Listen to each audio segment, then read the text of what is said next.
IPL 2025 season మొదలై చాలా రోజులు అవుతుంది. ఇన్ని రోజుల నుంచి సజావుగా సాగుతున్న ఈ టోర్నీలో మరోసారి ఫిక్సింగ్ ఆరోపణలు కలకలం రేపాయి. ఈసారి ఆరోపణలు చేసింది రాజస్థాన్ రాష్ట్ర క్రికెట్ బోర్డు కీలక పదవిలో ఉన్న అధికారి కావడంతో ఒక్కసారిగా సంచలనం అయింది. దీంతో అందరూ ఉలిక్కిపడ్డారు. బీసీసీఐ సెక్యూరిటీ విభాగం కూడా రంగంలోకి దిగినట్టు తెలుస్తుంది. గత వారం కూడా హైదరాబాద్ ప్రాంతానికి చెందిన ఒక బడా వ్యాపారి పలువురు బుకీలను కలిసినట్టు వార్తలు వచ్చాయి. దీంతో ముంబై పోలీసులు సైతం రంగంలోకి దిగి ఆ బడా వ్యాపారి పేరు చెప్పాలని బీసీసీఐని కోరినట్టు కొన్ని మీడియా సంస్థలు ఈ వార్తను ప్రచురించాయి. అయితే ఈ ఫిక్సింగ్ గల కారణాలు ఏంటి? నిజంగా ఫిక్సింగ్ జరిగే అవకాశం ఉందా? బీసీసీఐ ఏం చేయబోతుంది? ఈ విశేషాలు ఇప్పుడు మనం తెలుసుకుందాం. ఫిక్సింగ్ ఈ పదం వింటే ఆటగాళ్లతో పాటు క్రికెట్ ప్రేమికులు కూడా ఉలిక్కి పడతారు. 2008 లో మొదలైన ఈ ఐపీఎల్ టోర్నమెంట్ లో ప్రతి సంవత్సరం కొన్ని మ్యాచ్లు ఫిక్సింగ్ అవుతాయని సోషల్ మీడియాలో పోస్టులు పెడుతుంటారు. మనం గెలుస్తుంది అనుకున్న టీం ఓడిపోతే ఇది మ్యాచ్ ఫిక్సింగ్ అనే భావన మన మైండ్ లో వస్తుంది. అదే విధంగా విజయ తీరాలకు దగ్గరగా వచ్చి ఓడిపోతే మ్యాచ్ ఫిక్సింగ్ అనే అనుమానం వస్తుంది. అదే విధంగా 2 రోజుల క్రితం లక్నో జట్టుతో రాజస్థాన్ స్వంత గ్రౌండ్ లో తలబడింది. మొదట బ్యాటింగ్ చేసిన లక్నో టీం నిర్ణీత 20 ఓవర్లలో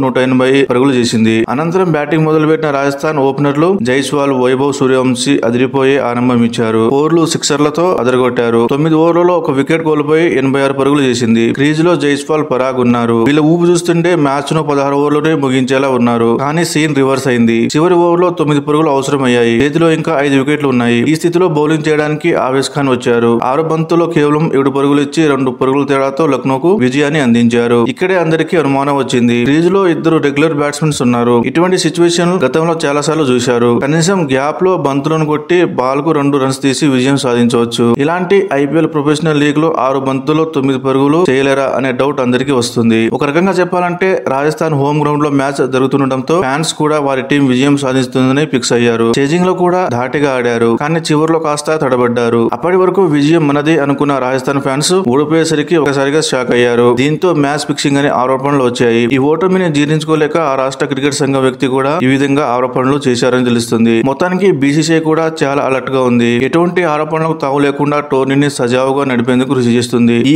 వ్యవహారంపై రాజస్థాన్ రాయల్స్ వారు కూడా స్పందించారు. మా ఆత్మస్థైర్యాన్ని దెబ్బతీయవద్దని హితవు పలికారు. గతంలో అంటే 2013లో స్పాట్ ఫిక్సింగ్ ఆరోపణలతో రాజస్థాన్ రాయల్స్ టీం కు చెందిన 3 ఆటగాళ్లను సస్పెండ్ చేశారు. ఈ 3 విచారించిన తర్వాత చెన్నై మేనేజ్మెంట్ లో కూడా ఒక కీలక వ్యక్తి కూడా సంబంధం ఉందని తెలియడంతో రాజస్థాన్ తో పాటు చెన్నై జట్టును 2 ఏళ్లు నిషేధం విధించారు. అయినా కూడా ఇప్పటికీ ఈ టోర్నీపై అనేక అనుమానాలు ఉన్నాయి.